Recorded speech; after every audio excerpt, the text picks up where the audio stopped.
4 o'g'lim bor edi dedi. Qiz bolani dedi, shunaqa ham yaxshi ko'raman dedi.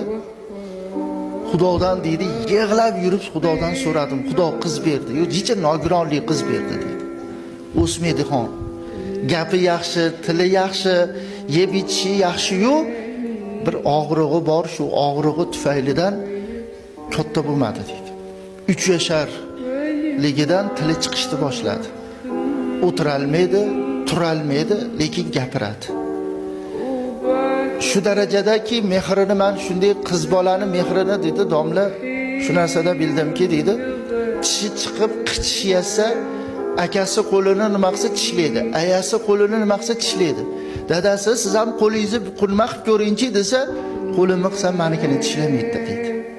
Keyin e'tibor qilman dedi, yig'lab turgan bo'lsa ham men kirib borsam yig'idan to'xtaydi dedi. Tili chiqqanda bildimki, ayasiga aytar ekan, aya dadamga aytib qo'ymayna, meni kasalimmidir ki. Kasalligimni dadam bilmasin-a,dir ki. Nimaga desa, o'ksinib bolalar xafa bo'lib qoladilar. Nima deb xafa bo'ladilar desa, meni qizim kasal ekan deb xafa bo'lib qoladilar-da. Hali tuzalaman, aya. Hali tuzalaman, aya. Ro'molchalarini yuvib beraman, paypoqlarini yuvib beraman.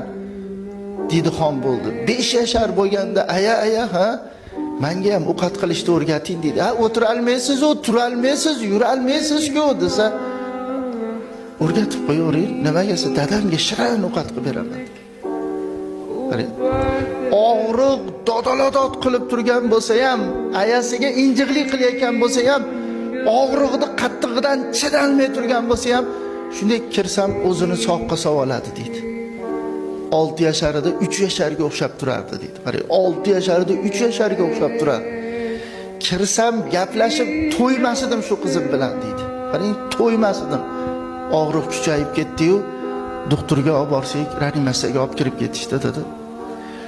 Abetlarda kiring deyishdi. Kirsam, doktorlar hayron qolyaptiki, baqir-chaqir og'riqqa chidalmay turuvdi. Qarang, og'riqqa chidalmay turuvdi. Siz kirishingiz bilan qarang, tuzalib olganga o'xshaysiz. Sizda nima bor desa, dadalik hurmati bor. Meni shunaqa hurmat qiladi bu qizim.